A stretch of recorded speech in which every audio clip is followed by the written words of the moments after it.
Bavdhan rescue centre संशयास्पद भवऱ्यात पुणे बावधान येथील वन्यजीव रेस्क्यू ट्रीटमेंट सेंटरमध्ये उघड झालेली बाब ही महाराष्ट्राच्या वन्यजीव संरक्षण संस्थेतील एक भीषण कलंक आहे।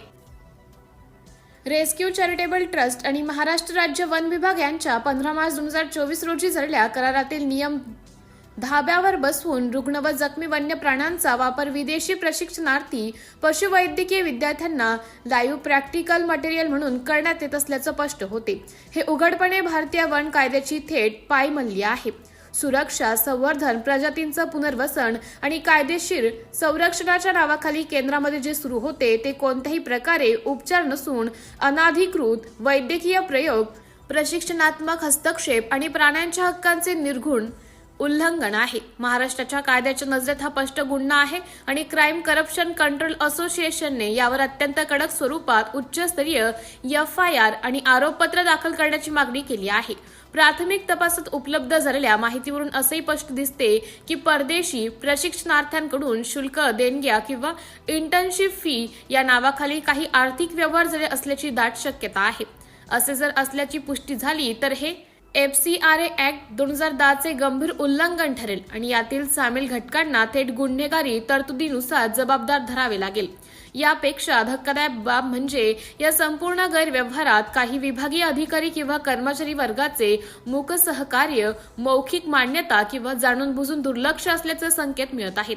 तर कर्तव्य चुकवणे, गैरवर्तन आणि संभाव्य संगनमताचा गंभीर मामला आहे, ज्यावर Maharashtra civil service act rules 1979 अंतर्गत शिस्तभंग कारवाई टाळणे अशक्य आहे। क्राईम अँड करप्शन कंट्रोल असोसिएशनने या प्रकरणात पुढील तात्काळ कारवाईची औपचारिकतेची मागणी केली आहे। 1. रेस्क्यू सेंटर आणि रेस्क्यू चॅरिटेबल ट्रस्टचे सर्व ऑपरेशन्स तात्काळ निलंबित करणे। वन्य प्राण्यांच्या उपचार केंद्राला इंटर्नशिप लॅब बनवणाऱ्यांना संरक्षण देणे हा गुन्हेगारी कृत्याला प्रोत्साहन देण्यासारखा आहे। वन विभागातर्फे गुन्ह्याची तात्काळ FIR नोंदणी।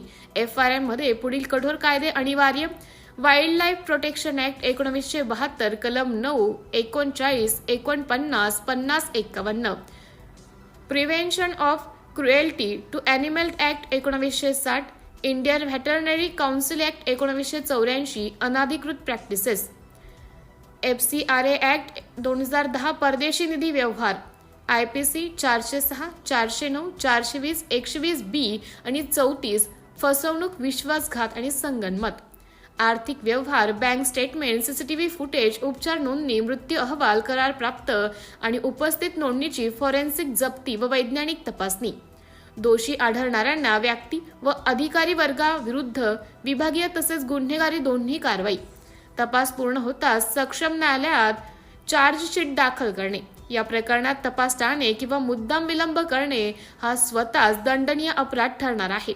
ही बाब साधी गैरव्यवस्था नाही, हा वन्यजीव संवर्धनाच्या नावाने चालणारा गुन्हेगारी उद्योग आहे। या राज्यात वन्यजीवांचं रक्षण करणे ही फक्त प्रशासकीय जबाबदारी नाही, ती संविधानिक अनिवार्यता आहे।